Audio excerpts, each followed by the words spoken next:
અરે, તમે ગામડામાં રહેનારા ખરેખર ગવાર જ હોય છો કે શું? તમને લોકોને તો નથી ખાવાની રીત કે નથી પહેરવાની. અરે, નાહવા માટે આવા વાસણોમાં કોણ પાણી ગરમ કરે છે ભલા? તમને એટલી પણ શરમ નથી કે ઘરમાં ગીઝર લગાવી દો? ખબર નહીં મારી પણ બુદ્ધિ ક્યાં ઘાસ ચરવા ગઈ હતી, જે નીલના પ્રેમમાં એવી આંધળી થઈ ગઈ કે એકવાર પણ તેના પરિવાર વિશે જાણવાની કોશિશ ન કરી. મારાથી જરાય ધીરજ ન રખાઈ અને હું પાગલ નીલ સાથે લગ્ન કરી બેઠી. જો મને ખબર હોત કે ગામડાની જીવનશૈલી આટલી કંટાળાજનક હોય છે, તો હું નીલ સાથે લગ્ન કરવા ક્યારેય તૈયાર ન થાત. નવી વહુ નવ્યા આ બધી વાતો પોતાની સાસુ સુમિત્રાજીને સંભળાવી રહી હતી. સુમિત્રાજી ભણેલા ગણેલા ઊંચા ખાનદાનના અને એક સભ્ય પરિવારના સુશિક્ષિત મહિલા હતા. તેથી તેમણે નવ્યાને પોતાની દીકરી સમજીને એક શબ્દ પણ ન કહ્યો. સુમિત્રાજીનું કોઈ પણ ન બોલવું નવ્યાને વધુ ખરાબ લાગ્યું અને તે પગ પછાડતી ત્યાંથી ઉપરના રૂમમાં જતી રહી. સુમિત્રાજી અને કૈલાસજી આ 2 માળનું પાક્કું મકાન પોતાની કમાણીથી બનાવ્યું હતું. કૈલાસજી બાજુના જ એક નાના શહેરની બેંકમાં મેનેજર તરીકે નોકરી કરતા હતા. તેમનો પગાર બહુ વધારે નહોતો, પણ તેઓ પોતાના સિદ્ધાંતોના પાકા હતા. તેમનો વિચાર હતો કે તેઓ કોઈને આપીને ખાય છે, પણ કોઈની પાસે માંગતા નથી. તેથી તેમણે સુમિત્રાજીના પિયર પક્ષ પાસે ક્યારેય દહેજની માંગણી નહોતી કરી. સુમિત્રાજીના પિતાએ પણ કૈલાસજીની ઈમાનદારી અને મહેનત જોઈને પોતાની દીકરીના લગ્ન તેમની સાથે કરાવ્યા હતા. સુમિત્રાજી બાળપણથી જ પિતાના ઘરે રાજકુમારીની જેમ ઉછર્યા હતા, પરંતુ પતિના ઘરે આવ્યા પછી ઘણી વસ્તુઓનો અભાવ હોવા છતાં તેમણે ક્યારેય એવો અહેસાસ ન થવા દીધો કે તેમને કોઈ અસુવિધા થઈ રહી છે. ઉલટાનું તેઓ દરેક પરિસ્થિતિમાં પતિની સાથે ઊભા રહેવાનો પ્રયત્ન કરતા અને તેના પરિણામે જ કૈલાસજીની નજરમાં તેમનું માન ખૂબ વધારે હતું. પરંતુ નવી વહુ નવ્યાને તો ન તો કોઈના માન સન્માનની ચિંતા હતી કે ન તો કોઈની ઇજ્જતની પરવા. તેના મનમાં જે આવતું તે બોલી દેતી. તેને જોયું કે લગ્નમાં તેના પપ્પાએ ઘણી કિંમતી વસ્તુઓ આપી છે, પરંતુ મહેમાનોની આગતા સ્વાગતામાં દહેજનો સામાન અસ્તવ્યસ્ત પડ્યો હતો. લગ્નના બીજા જ દિવસે જ નવ્યાએ પિયરથી આવેલા બધા જ સામાનને પોતાના રૂમમાં રાખવા માટે કહી દીધું. તેમણે એ પણ ન જોયું કે કોઈને ફુરસત છે કે નહીં. તેને બસ એમ જ હતું કે તેનો સામાન સૌથી પહેલાં વ્યવસ્થિત થવો જોઈએ. લગ્ન પછી તરત જ જ્યારે તે બાથરૂમમાં નાહવા ગઈ, ત્યારે પણ તેને એટલી સમજ નહોતી કે સાસુ સાથે કેવી રીતે વાત કરાય. તેણે તે જ દિવસે સંભળાવી દીધું કે તે ગીઝરના પાણીથી જ નહાય છે. તેને તપેલામાં ગરમ કરેલા પાણીથી નહાવાની આદત નથી. અહીં તો ગીઝર પણ નથી. હું આવી રીતે ગવારની જેમ ન નાહી શકું. સુમિત્રાજીએ વાત વણશે નહીં તે માટે તરત જ તપેલામાં પાણી ગરમ કરી આપ્યું. પણ નેવ્યાએ તેના પર પણ 4 વાતો સંભળાવી દીધી.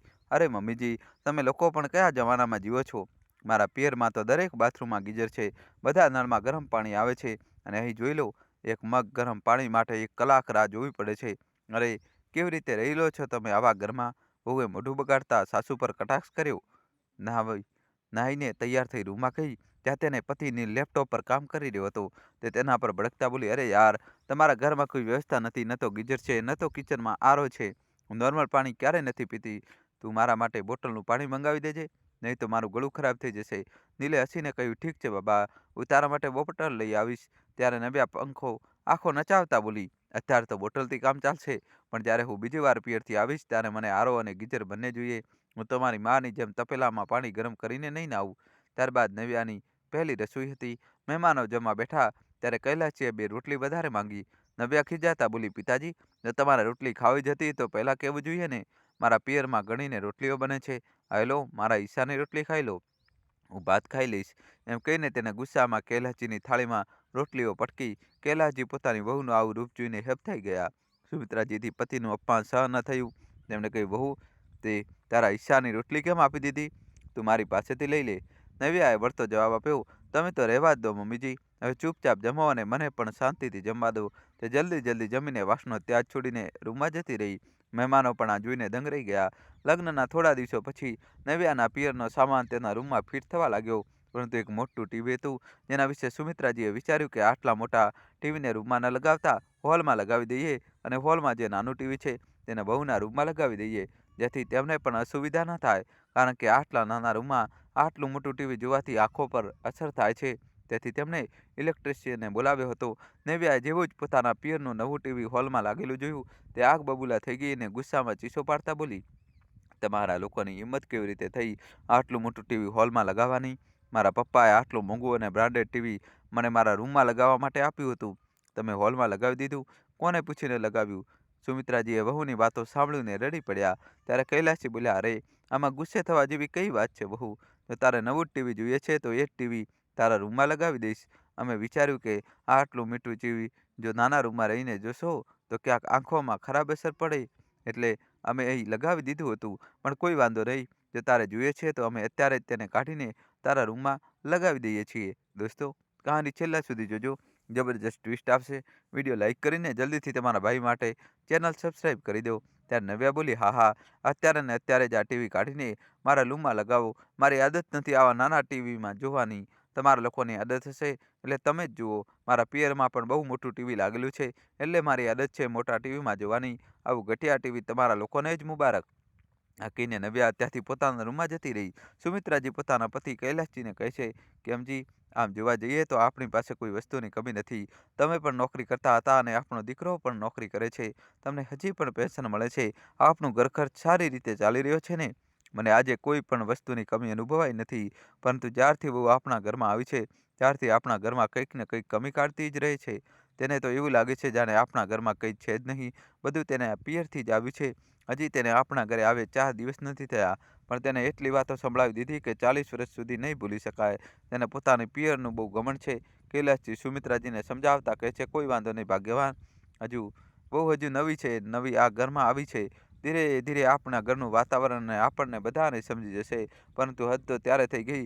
ત્યારે એક દિવસ નવ્યા કોઈ કામથી બહાર ગઈ હતી અને સુમિત્રાજીની તબિયત ઠીક લાગતી હતી. તેથી તેમણે વિચાર્યું કે કેમના ઘરના રોજના કપડાં નવ્યાના દહેજમાં આવેલા વોશિંગ મશીનમાં નાખીને ધોઈ નાખવામાં આવે. સુમિત્રાજીના ઘરમાં પહેલાં સેમી ઓટોમેટિક મશીન હતું જે થોડા દિવસ પહેલાં જ બગડી ગયું હતું. તેથી તેમને નવ્યાના દહેજની ફૂલ્લી ઓટોમેટિક મશીનમાં બધા કપડાં નાખ્યા અને પહેલાંના વોશિંગ મશીનની જેમ પહેલાં પાણી ભરી દીધું અને ડિટર્જન્ટ નાખીને મશીન ચાલુ કરી દીધું. પરંતુ મશીન એનબેલેન્સ બતાવીને બંધ થઈ ગયું અને કપડાં ધોયા જ નહીં. સુમિત્રાજીની તબિયત ખરાબ હોવાને કારણે તેઓ સૂતા રહી ગયા. નવ્યા જ્યારે ઘરે પહોંચી તો જોયું કે બધા કપડાં વોશિંગ મશીનમાં રાખેલા છે અને ધોયા પણ નથી અને સાસુમાં પલંગ પર આરામ કરી રહ્યા છે. તો તે ગુસ્સાથી લાલચોળ થઈ ગઈ. પછી શું હતું, એ ધસમસથી સુમિત્રાજીના રૂમમાં ગઈ અને તેમનો ઓઢેલો ધાબળો ખેંચતા જોરથી બરાડીને બોલી, માજી, આ તમે શું કર્યું? સુમિત્રાજી હડબડાઈને જાગી ગયા અને કહ્યું, શું થયું વહુ? તો આટલી કેમ ચીસો પાડે છે? ત્યારે નવ્યા બોલી, તો શું તમારી આરતી ઉતારું? ત્યારે તમને કોઈ વસ્તુ વિશે ખબર જ નથી હોતી તો તમે કરો છો કેમ? તમે પહેલાં ક્યારે આટલું મોંઘું અને ફૂલ્લી ઓટોમેટિક મશીન ચલાવ્યું હતું? ખરું કે આજે મને પૂછ્યા વગર ચલાવી દીધું? ત્યાં જઈને જુઓ તેનું પરિણામ શું આવ્યું છે. કપડાં જેવા હતા તેવા જ અને વોશિંગ મશીન બંધ પડ્યું છે. નવ્યા કડવું મોઢું બનાવતા બોલી. ત્યારે સુમિત્રાજી ગભરાઈને ઊભા થયા અને ધમ દઈને પલંગ પર જ પડી ગયા. તેમને ત્યાં જ ચક્કર આવી ગયા કારણ કે તેઓ થોડા દિવસોથી ઉદાસ રહેતા હતા અને જમવાનું પણ ઓછું કરી લીધું હતું. ઉપરથી તબિયત પણ ખરાબ હતી એટલે નબળાઈને કારણે ચક્કર આવી ગયા. નવ્યાએ તેમને સંભાળ્યા, પાણી આપ્યું પણ ફરીથી પોતાના પિયરના ગુણગાન ગાવાનું શરૂ કરી દીધું. કહેવા લાગી, માજી, મારા પિયરમાં બ્રાન્ડેડ વસ્તુઓ વાપરીએ છીએ. તમે ક્યારેય ફૂલ્લી ઓટોમેટિક મશીન નહીં ચલાવ્યું હોય એટલે કદાચ તમે પહેલાં પાઇપથી પાણી નાખી દીધું હશે. તેથી મશીન બંધ થઈ ગયું. તેણે તેમની તબિયત વિશે ન પૂછ્યું પણ પિયરના ગુણગાન ગાવા લાગી. દોસ્તો, જલ્દીથી વિડીયો લાઈક કરીને તમારા ભાઈ માટે ચેનલ સબસ્ક્રાઈબ કરી દો અને છેલ્લા સુધી જોજો. હવે થોડા દિવસો પછી નવ્યાને પિયર જવાનું હતું. સુમિત્રાજીએ વિચાર્યું કે બજારની મીઠાઈઓમાં ભેળસેળ હોય છે તો કેમના ઘરે શુદ્ધ દેશી ઘીની મીઠાઈઓ પોતાના હાથે બનાવવામાં આવે, જેનાથી સ્વાદ પણ વધશે અને સ્વાસ્થ્ય માટે પણ લાભદાયક રહેશે. તેમણે એકથી ચડિયાતી એક મીઠાઈઓ ઘરે જ બનાવી દીધી અને વહુએ કહ્યું, વહુ, મીઠાઈઓ તારા પિયરમાં લઈ જા. જોજે આ મીઠાઈઓ બધાને પસંદ આવશે. સુમિત્રાજીનું આટલું કહેવું હતું કે નવ્યા તેમના પર ભડકી ગઈ અને બોલી, માજી, તમે આ જૂના પુરાણા વિચારોમાંથી બહાર ક્યારે આવશો? મારા પિયરમાં મોટી 5 સ્ટાર હોટલોમાંથી મીઠાઈઓ આવે છે. તમારા જેવી ઘરની બનેલી ઘટિયા મીઠાઈઓ તે લોકો નથી ખાતા. જો હું આ બધું લઈ જઈશ ને તો મારી નાક કપાઈ જશે. અમે લોકો અમારું સ્ટાન્ડર્ડ મેન્ટેન કરીને રાખીએ છીએ. તમારા લોકોનું શું છે? ના પોતાની ઇજ્જતની ફિકર છે, ના માન સન્માનની. પણ મારા પિયરમાં આ બધું નથી ચાલતું, સમજ્યા તમે? તમે લોકો તો ગામડિયા રહ્યા. તમારું ઘર તો નાનું અમથું છે અને મારા પપ્પાની તો બહુ મોટી હવેલી છે. મારા પપ્પા શહેરના મોટા બિઝનેસમેન છે. એ તો નીલ મને ગમી ગયો એટલે મેં પપ્પા પાસે તેની સાથે લગ્ન કરવાની જીદ કરી એટલે તેમણે મારા લગ્ન કરાવી દીધા. બાકી તમે લોકો તો મારા પિયરવાળાની સામે કંઈ જ નથી. ત્યારે કૈલાશજીથી વહુની વાતો સહન ન થઈ અને તેઓ વચ્ચે ટોકતા બોલ્યા, વહુ, હવે લવ મેરેજ તો તે જ કર્યા છે તો કોઈ શું કરી શકે? અમે તો તમારો હાથ માંગવા નહોતા ગયા. તમે અમારો દીકરો ગમ્યો એટલે તેની સાથે લગ્ન કર્યા છે. અને રહી વાત હેસિયતની તો પૈસા જ બધું નથી હોતા બેટા. માણસનો વ્યવહાર જ બધું હોય છે. ઈચ્છો તો હું આખા મોહલ્લામાં કે મારી ઓફિસમાં જઈને પૂછી લે કેટલી નામ અને ઇજ્જત છે અમારી. તારે સુમિત્રાની બનાવેલી મીઠાઈઓ નથી લઈ જવાની તો ના લઈ જા, પણ વાત વાત પર તારા પિયરનો રોફ ન બતાવ્યા કર. કૈલાસજીની વાતો સાંભળીને વહુ ચૂપ થઈ ગઈ, પણ તેનું મન સુમિત્રાજી દ્વારા બનાવેલી કાજુ કતરી પર જ હતું. તે મીઠાઈ તેની મનપસંદ હતી અને જોવામાં કોઈ 5 સ્ટાર હોટલની મીઠાઈથી ઓછી નહોતી લાગતી. તેથી તેણે ચૂપચાપ એક ડબ્બો મીઠાઈ ઉઠાવી અને પોતાના રૂમમાં જતી રહી. બધો સામાન પેક કર્યો અને તે મીઠાઈ પોતાના કપડાં સાથે રાખી લીધી. વિચાર્યું પછી ખાઈ લેશે. તે સમયે તે મીઠાઈ ન ખાઈ શકી અને તે મીઠાઈ લઈને પિયર જતી રહી. તેના પિયરમાં જેને પણ તે મીઠાઈ ખાધી, બધાએ વખાણ કર્યા. બધા પૂછતા હતા કે કઈ હોટલમાંથી ખરીદી છે. જ્યારે તેને સાસુમાનું નામ જણાવ્યું, ત્યારે બધાએ સાસુમાના ખૂબ વખાણ કર્યા. ત્યારે નવ્યાને મનમાં શરમ અનુભવાઈ. અહીં સુમિત્રાજી પતિ કૈલાસજીને બોલ્યા, કેમ તમે તેને આ બધું કહી દીધું? જવા દેત ને. કૈલાસજીએ કહ્યું, સુમિત્રા, વાત પર તે તારા અપમાન કરતી રહે છે. જ્યારે જુઓ ત્યારે પિયરનું ઘમંડ બતાવ્યા કરે છે. તું પણ કોઈનાથી ઓછી નથી, એ વાત હું સારી રીતે જાણું છું. એક દિવસ નવ્યાના પિયરથી કૈલાસજીને ફોન આવ્યો કે નવ્યાના નાના ભાઈ નરેન્દ્રની સગાઈ છે, તેમાં તમારે બધાએ આવવાનું છે. કૈલાસજીએ તેમને અભિનંદન આપ્યા અને આવવા માટે હા કહીને ફોન કાપી નાખ્યો. પરંતુ જ્યારે નવ્યાએ સાંભળ્યું તો તે બોલી, જુઓ પપ્પાજી, તમે લોકો ત્યાં આવો તો થોડા વ્યવસ્થિત કપડાં પહેરીને આવજો. આવા ફટીચર કપડાં ન પહેરી લેતા, નહીં તો ત્યાં મોટા મોટા લોકો હશે, ભરેલી મહેફિલ હશે. ત્યારે એવું ન થાય કે મને તમારો પરિચય આપવામાં પણ શરમ આવે. 4 લોકોની સામે મારું નાક ન કપાવવામાં આવે. એટલે પહેલાં જ કહી દઉં છું, નહીંતર કહેશો કે પહેલાં જણાવ્યા નહીં. આટલું કહી તે પિયર જતી રહે. વહુના પિયરમાં સગાઈના દિવસે દીકરો નીલ મમ્મી પપ્પા સાથે પહોંચી ગયો. પોતાના પિયરમાં સાસુ સસરાને આવેલા જોઈને નવ્યા નાક મોઢું ચઢાવવા લાગી. તેનો વ્યવહાર તેમના પ્રત્યે જરાય સારો નહોતો. ના તો તેને સાસુ સાથે સારી રીતે વાત કરી, ના માન સન્માન આપ્યું. થોડી ઔપચારિકતા નિભાવી, ચા પાણી પૂછ્યા પછી તેને કોઈની સાથે વાત ન કરી. બિચારા સાસુ સસરા જેમ તેમ કરી સગાઈ એટેન્ડ કરી ઘરે પાછા આવ્યા. બંને પતિ પત્નીને વહુના પિયરવાળાનો વ્યવહાર બહુ ખરાબ લાગ્યો. હવે તેમણે મનમાં નક્કી કરી લીધું હતું કે લગ્નમાં નહીં જાય, ફક્ત દીકરો વહુ જ જતા રહેશે. સગાઈમાં થયેલા અપમાનને તેઓ હજી પણ ભૂલી શકતા નહોતા. વહુ તો વહુ, પણ તેના પિયરવાળાએ પણ તેમની સાથે ઢંગની વાત નહોતી કરી. નવ્યા તો બસ પિયરનો દેખાવો કરવામાં લાગેલી હતી. ઘરે જઈને સુમિત્રાજીએ કૈલાસજીને કહ્યું, સાંભળો જી, આપણા કપડાં કે રહેણી કહેણીમાં એવું શું કમી હતી? જેવા વહુના સંબંધીઓએ કપડાં પહેર્યા હતા, તેનાથી ક્યાંક સારા કપડાં તો આપણે પહેર્યા હતા ને. અને મને નથી લાગતું કે આપણી રહેણી કહેણીમાં કોઈ કમી હતી. હવે તો હું વહુના પિયરમાં લગ્ન નહીં જોઉં. કૈલાસજીએ પણ પ્રેમથી કહ્યું, અરે ઠીક છે બાબા, ના જતી. કોણ તને જબરજસ્તી મોકલે છે? મેં તો તારી સાથે જબરજસ્તી કરી જ નથી. તારી મરજીનું હંમેશા સન્માન કર્યું છે. અને યોગાનુયોગ જે દિવસે વહુના પિયરમાં લગ્ન હતા, તે દિવસે સુમિત્રાજીની બહેનની દીકરીના પણ લગ્ન હતા. તેથી સુમિત્રાજી અને કૈલાસજી પોતાની બહેનના ઘરે જતા રહ્યા અને દીકરો વહુ પિયર ગયા. લગ્નો સારી રીતે સંપન્ન થયા અને બધા ઘરે પાછા આવ્યા. એક દિવસ સુમિત્રાજીના પિયરથી ફોન આવ્યો કે તેમના ભત્રીજાનીને દીકરો આવ્યો છે, તો તેમને વધામણી આપવા જવાનું છે. સુમિત્રાજીના પિયરમાં એવી પ્રથા હતી કે જો પિયરમાં કોઈ નવા મહેમાનનો જન્મ થાય તો કોઈ વધામણી લઈને આવે. તેથી સુમિત્રાજીએ પણ વધામણીમાં ઘણો સામાન લઈ જવાનો હતો. બાળકો માટે કપડાં, સોના ચાંદીના આભૂષણ, માતા માટે કપડાં, પિતા માટે કપડાં, મીઠાઈઓ અને બીજા ઘણા ઉપહાર લઈને જાય છે. અને જ્યારે પાછા આવે છે ત્યારે પિયરવાળા પણ ઘણા ઉપહાર આપીને વિદાય કરે છે. આ રીતે ખૂબ ધામધૂમથી વધામણી ઉજવાય છે, નાચગાન થાય છે. સુમિત્રાજી વધામણીના સામાનની ખરીદી કરવામાં લાગી જાય છે. તે બહુ જ પ્રસન્ન દેખાઈ રહ્યા હતા. તેમના પગ તો જાણે જમીન પર ટકતા જ નહોતા. તે ખુશી ખુશી પતિને કહે છે, સાંભળોજી, કેટલા વર્ષો પછી મારા ભાઈના ઘરે ખુશીઓએ દસ્તક દીધી છે. હું તો સોનાની ચેઇન, ચંદ્રવાળું લોકેટ અને બાળકના હાથની ચૂડામણી પણ લઈશ અને ઘરના બધા લોકો માટે ઘણા ઉપહાર પણ લઈ જઈશ. કારણ કે બહુ દિવસ થઈ ગયા ભાઈઓના ઘરે ગયા ને. હવે એક માટે લઈ જાઓ અને બીજા માટે નહીં તો સારું ન લાગે ને. કૈલાસજી બોલ્યા, હા સુમિત્રા, તું સાચું કહી રહી છે. હું હમણાં આવ્યો. આ કહીને તે બેંકમાં જમા પૈસા કઢાવવા ગયા અને તે પૈસાથી સુમિત્રાજીએ જે માંગ્યું તે બધું પૂરું કરી દીધું. સુમિત્રાજી બહુ જ ખુશ દેખાતા હતા. કૈલાસજી સુમિત્રાજીને ખુશ જોઈને બહુ આનંદ અનુભવી રહ્યા હતા. દોસ્તો, જલ્દીથી વિડીયો લાઈક કરી ચેનલ સબસ્ક્રાઈબ કરી દો, નહીં તો થોડા દિવસો પહેલાં થયેલા અપમાનથી બંને પતિ પત્ની ઉદાસ થઈ ગયા હતા. સુમિત્રાજીએ એક સુંદર પારણું પણ ખરીદ્યું, જે ચારેય બાજુ રંગબેરંગી મોતીની માળાઓથી સજાયેલું હતું. તેમાં વચ્ચે વચ્ચે સુમિત્રાજીએ ફુગ્ગા પણ લગાવી દીધા હતા, જે જોવામાં બહુ આકર્ષક લાગતું હતું. નવ્યાએ આવું બધું પોતાના પિયરમાં ક્યારેય જોયું નહોતું, કારણ કે પરંપરાના નામે તેના પિયરમાં એવું કશું જ થતું નહોતું. તેને આ બધું નવું લાગી રહ્યું હતું અને સારું પણ લાગતું હતું. તે અચંબિત પણ થઈ રહી હતી કે તેની સાસુ પાસે કેટલું મગજ છે. તે તો તેમને બિલકુલ ગમાર જ સમજી રહી હતી, પણ તે તો તેનાથી પણ વધારે ચતુર છે. તેમને દરેક વસ્તુની સમજદારી છે. તે પોતાના પિયર માટે કેટલું બધું કરી રહ્યા છે. એક દિવસ તેને સાસુને કહી દીધું, માજી, તમે આટલું બધું પિયર કેમ લઈ જઈ રહ્યા છો? જ્યારે પિયરવાળા તો હંમેશા આપે જ છે ને. અને મેં તો તમને પિયર જતા ક્યારે જોયા જ નથી. મને આ ઘરમાં આવ્યા પૂરો 1 વર્ષ થઈ ગયો. તમે એકવાર પણ પિયર નથી ગયા અને આજે જઈ રહ્યા છો તો આટલું બધું લઈને જઈ રહ્યા છો. ત્યારે સુમિત્રાજી પ્રેમથી બોલ્યા, "બેટા, હું એટલા માટે 1 વર્ષથી પિયર નથી ગઈ કારણ કે હું મારા કામોમાં વ્યસ્ત હતી અને તું નવી-નવી આવી હતી. તને છોડીને જવાનું મન જ ન થયું અને આજે જ્યારે મોકો મળી રહ્યો છે તો પૂરી ધામધૂમ સાથે જઈશ પિયર અને તું પણ ચાલજે મારી સાથે મારા પિયર. મારા ભાઈઓએ તને પણ આમંત્રણ આપ્યું છે." ત્યારે નવ્યા આંખો નચાવતા અને મોઢું મચકોડતા બોલી, "ના બાબા ના, હું તમારા પિયર અને એ પણ ગામડામાં. હું ત્યાં જઈને શું કરીશ માજી?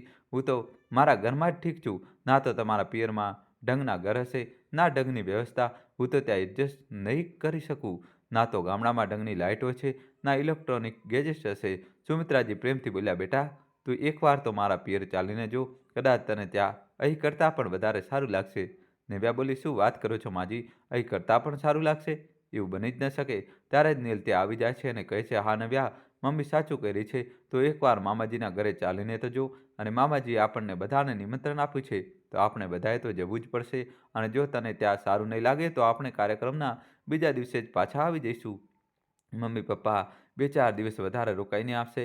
નીલની વાતો સાંભળીને નવ્યા વાતને ટાળી શકી નહીં અને સુમિત્રાજીના પિયર જવા માટે તૈયાર થઈ ગઈ. નવ્યા અનિચ્છાએ તૈયાર તો થઈ ગઈ પણ મનમાં વિચારી રહી હતી કે ખબર નહીં ગામડાનું વાતાવરણ કેવું હશે, તે ત્યાં રહી શકશે કે નહીં. તે ક્યારેય ગામડામાં રહી નહોતી. આખરે એ દિવસ પણ આવી ગયો ત્યારે સુમિત્રાજી આખા પરિવાર સાથે ભેળ સેકાદો લઈને પોતાના પિયર જવા નીકળ્યા. જેવું તેઓ ગામની બહાર પહોંચ્યા, જોયું તો ઢોલ નગારા સાથે તેમનું સ્વાગત કરવામાં આવ્યું. આખા પરિવારે ગામની બહાર ઊભા રહીને સુમિત્રાજી, કેલાજી અને તેમના દીકરા વહુનું ધામધૂમથી સ્વાગત કર્યું. ફૂલોનો વરસાદ થઈ રહ્યો હતો. બાળકો અને સ્ત્રીઓ નાચી રહ્યા હતા. સુમિત્રાજી પણ તેમની સાથે નાચવા લાગ્યા. ત્યારે જ સુમિત્રાજીના મોટા ભાઈ, જે આશરે 60 વર્ષના હશે, તેઓ એક સુંદર બગી લઈ આવ્યા જેમાં 2 ઘોડા જોડાયેલા હતા.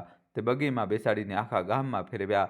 આવું ભવ્ય સ્વાગત જોઈને નવ્યાની આંખો ફાટી ગઈ. તેણે વિચાર્યું હતું કે જ્યારે તેની સાસુ આટલા મધ્યમ વર્ગના છે તો તેમના ભાઈઓ તો એનાથી પણ ઉતરતા હશે. તેમને બોલવાની પણ તમીજ નહીં હોય. પણ આ જોઈને તે દંગ રહી ગયા કે જ્યારે બગી ઘરની સામે ઊભી રહી ત્યારે તેણે એક શાનદાર મોટું ઘર જોયું. તે એટલું મોટું હતું કે જાણે શહેરમાં 4 થી 6 ઘર એકસાથે બની જાય. અંદર પ્રવેશતા જ તેણે જોયું કે ઘર પાક્કું બનેલું હતું. આંગણામાં 3 કાર આરામથી ઊભી રહી શકે એટલી જગ્યા હતી. એક આંગણામાં ગાય ભેંસ બાંધેલી હતી, બીજાના ઓરડાઓ અને દલાન હતા અને ત્રીજા પાછળના આંગણામાં તો આખી વાડી બગીચો બનાવેલો હતો. નવ્યા મનોમન વિચારવા લાગી કે આટલા મોટા ઘર તો શહેરમાં પણ હોતા નથી.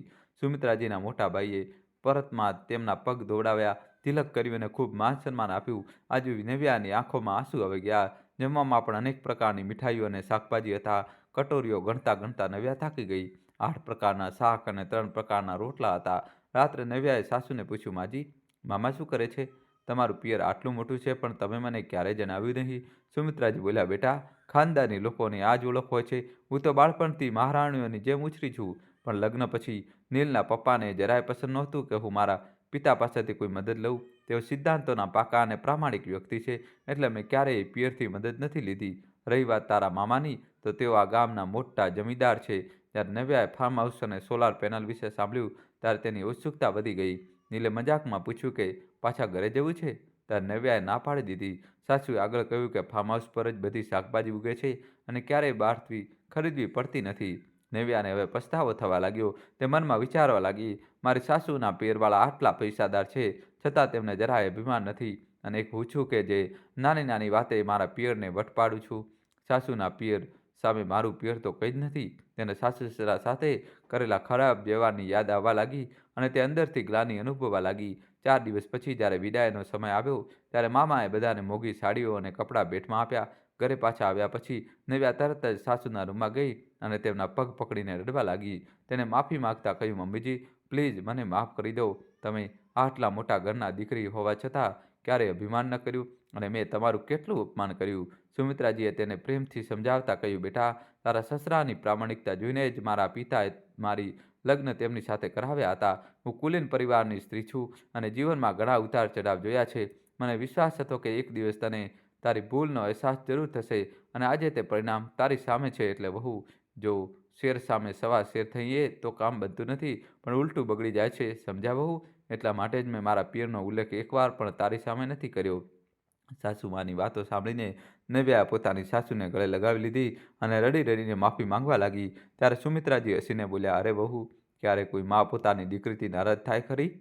હું તો ક્યારેય નારાજ હતી જ નહીં, કારણ કે મને ખબર હતી કે તું હજુ નાદાન છે. એક ને એક દિવસ તને જરૂર સમજાશે અને સવારનો ભૂલેલો જો સાંજે ઘરે પાછો આવી જાય તો તેને ભૂલેલો ન કહેવાય, સમજ્યા?" અને બંને ખડખડાટ હસી પડ્યા. મિત્રો, દરેક માણસ એક દુકાન જેવો હોય છે અને જીભ તાળા જેવી હોય છે. જ્યારે જીભ ખુલે છે ત્યારે જ ખબર પડે છે કે તે દુકાન સોનાની છે કે કોલસાની. એટલા માટે ક્યારેય કોઈનું અપમાન ન કરવું જોઈએ, કારણ કે દરેક પાસે દિલ હોય છે. જો આપણે કોઈનું અપમાન કરીએ છીએ તો ક્યાંક ને ક્યાંક પરમાત્માનું અપમાન કરી બેસીએ છીએ, કારણ કે દરેકની આત્મામાં પરમાત્માનો અંશ હોય છે. એ પરમાત્માનું ક્યારેય અપમાન ન કરવું જોઈએ. તો મિત્રો, તમને આ વાર્તા કેવી લાગી? જો સારી લાગી હોય તો વિડીયોને લાઈક કરી દેજો અને અમારી ચેનલને સબસ્ક્રાઈબ કરી દેજો અને કોમેન્ટમાં દોસ્તો જય શ્રી કૃષ્ણ તો તમારે લખવું જ પડશે દોસ્તો. જલ્દીથી કોમેન્ટમાં જય શ્રી કૃષ્ણ લખી દો. વિડીયો લાઈક કરીને તમારા ભાઈ માટે દોસ્તો ચેનલ સબસ્ક્રાઈબ કરી દો. ખૂબ ખૂબ ધન્યવાદ. દિલથી આભાર.